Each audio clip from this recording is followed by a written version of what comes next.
True actions. Following on right principles and methods come true actions.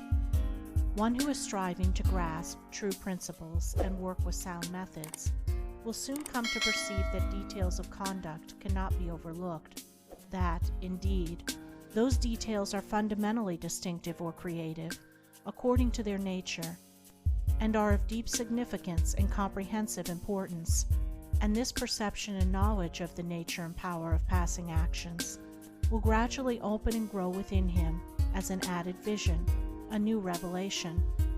As he acquires this insight, his progress will be more rapid, his pathway in life more sure, his days more serene and peaceful. In all things, he will go the true and direct way, unswayed and untroubled by the external forces that play around and about him.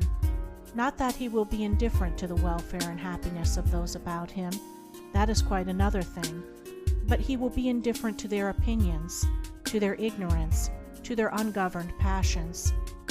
By true actions, indeed, is meant acting rightly towards others, and the right doer knows that his actions, in accordance with truth, are but for the happiness of those about him, and he will do them even though an occasion may arise when someone near to him may advise or implore him to do otherwise. True actions may easily be distinguished from false by all who wish so to distinguish, in order that they may avoid false action and adopt true.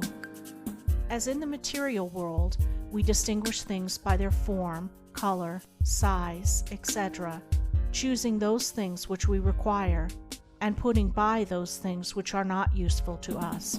So in the spiritual world of deeds, we can distinguish between those that are bad and those that are good by their nature, their aim, and their effect, and can choose and adopt those that are good and ignore those that are bad. In all forms of progress, avoidance of the bad always precedes acceptance and knowledge of the good.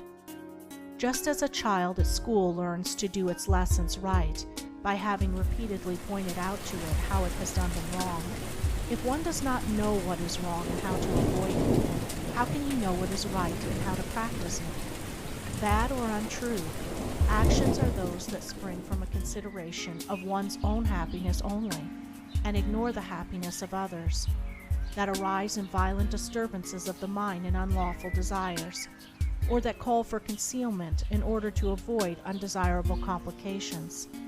Good or true actions are those that spring from a consideration for others, that may arise in calm reason and harmonious thought framed on moral principles, or that will not involve the doer in shameful consequences if brought into the full light of day. The right doer will avoid those acts of personal pleasure and gratification which by their nature bring annoyance, pain, or suffering to others, no matter how insignificant those actions may appear to be. He will begin by putting away these. He will gain a knowledge of the unselfish and true by first sacrificing the selfish and untrue. He will learn not to speak or act in anger, or envy, or resentment, but will study how to control his mind, and will restore it to calmness before acting, and most important of all, he will avoid, as he would the drinking of deadly poison, those acts of trickery, deceit, double-dealing, in order to gain some personal profit of advantage, and which lead, sooner or later, to exposure and shame for the doer of them. If a man is prompted to do a thing which he needs to conceal, and which he would not lawfully and frankly defend if it were examined of witness, he should know by that it is a wrong act, and therefore to be abandoned without a further moment's consideration. The carrying out of this principle of honesty and sincerity of action, too, will further lead him into such a path of thoughtfulness and right doing as will enable him to avoid doing those things which would involve him in the deceptive practices of other people. Before signing papers, or entering into verbal or written agreements, or engaging himself to others in any way at their request, particularly if they be strangers, he will first inquire into the nature of the work or undertaking, and so, enlightened, he will know exactly what to do, and will be fully aware of the import of his action. To the right doer, Thoughtlessness is a crime. Thousands of actions done with good intent lead to disastrous consequences because they are acts of thoughtlessness. And it is well said that the way to hell is paved with good intentions. The man of true action is, above all things, thoughtful. Be ye therefore wise as serpents and harmless as doves. The term thoughtlessness covers a wide field in the realm of deeds. It is only by increasing in thoughtfulness that a man can come to understand the nature of actions, and can, thereby, acquire the power of always doing that which is right. It is impossible for a man to be thoughtful and act foolishly. Thoughtfulness embraces wisdom. It is not enough that an action is prompted by a good impulse or intention. It must arise in thoughtful consideration, if it is to be a true action. And the man who wishes to be permanently happy in himself and a power for good to others must concern himself only with true actions. "I did it with the best of intentions" is a poor excuse from one who has thoughtlessly involved himself in the wrongdoing of others.